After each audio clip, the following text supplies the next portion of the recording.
Let's discover affordable yet wonderful Philippine Island beaches with Fine Rome.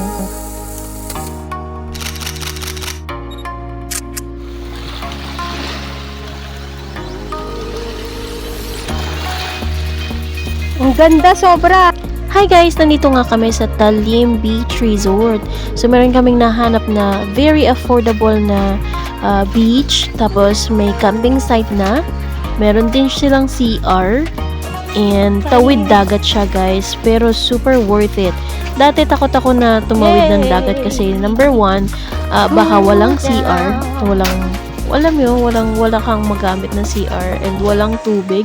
Baka tubig dagat lang ang gagamit mo. So, those are my worries. So, nahanap nga namin guys itong Talim Beach Resort dito sa Lian, Batangas. So, tatawid ka ng dagat. Ang fare namin guys sa bangka ay 200 pesos kasi overnight. Mas lesser siya kung sa araw ka pupunta.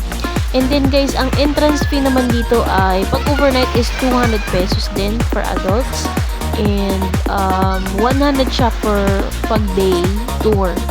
50 pesos per kids. Tapos, yung aming tent pitching guys is 200 pesos din. Ayan, per tent yan. Most of the beach camps here guys ay magre-require sa'yo na mag-rent ka ng open cottage. Pero yung nakuha namin, hindi kami ni-require. Ayan. So, pwede kayo mag-bonfire. Bibili lang kayo guys ng kahoy. 100 pesos ang kahoy. Pero kami guys, may dala kaming kandila. So, hindi na namin kinailangan ang bonfire. So, ayan, naglatag lang kami sa beach. Ayan. Ang ganda ng view ng gabi guys ng buwan. Sobrang kitang-kita mo ang buwan sa part na ito. Ayan guys. Tapos yan, nagtayo lang kami ng aming tent. 3 tent kami. So, 200 each yan. O, diba? Super ganda dito guys. Napakaganda. Talagang damang-dama po talaga ang beach vibes na pinapangarap mo. Ito nga pala si Maria Cristina Beach Camp guys. Hindi nyo lang na itatanong pero may sarili akong beach resort guys. Ay charot. Nangangarap lang. So yun guys, i-ready nyo yung sarili nyo kasi ang layo ng lalakarin nyo kapag nag-low tide na. So naglo-low tide dyan guys mga bandang paggabi na hanggang madaling araw. Ayan. Actually hanggang umaga low tide pa rin. Medyo tumaas lang tubig guys mga bandang 9 to 10 AM onwards. So pagdating ng gabi, yan low tide na naman.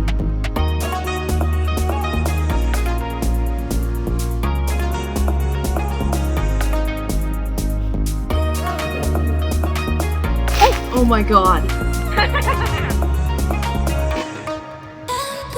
Halatang tamad. Halatang huwan tamad. Huli naman ito ng isda. Wala kang dalang panghuli. Iwanan mo sa bahay. Guys, ang babaw na ng tubig guys. Oh. May crab oh. Ha?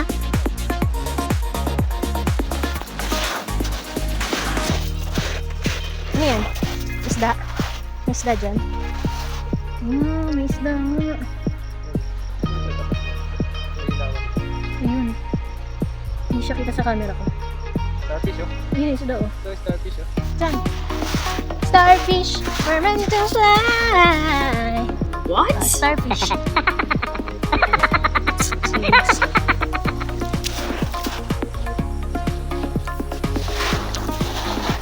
Dami isda ah.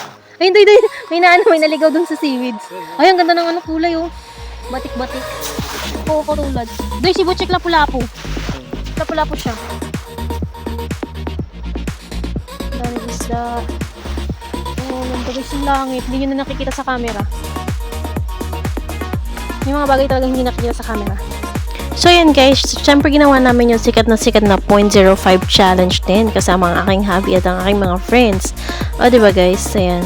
Nag-enjoy kami kahit sunog na sunog kami sa araw guys kasi talagang katirikan ng araw yan. Sobrang init. Pero ang saya guys. Tapos medyo may talas ng konti yung ibang mga shells na naapakan ko. So ayan. Tiis ganda guys para sa content. Ayan. 0.05 challenge. Tinuruan ko yung aking friend. Medyo hirap na hirap siyang i-grasp ang 0.05 challenge. So ayan. I-tutor natin na mabuti ang ating friend na teacher. So ayan. Diba? Ang saya guys. Na-enjoy namin ang buong yan.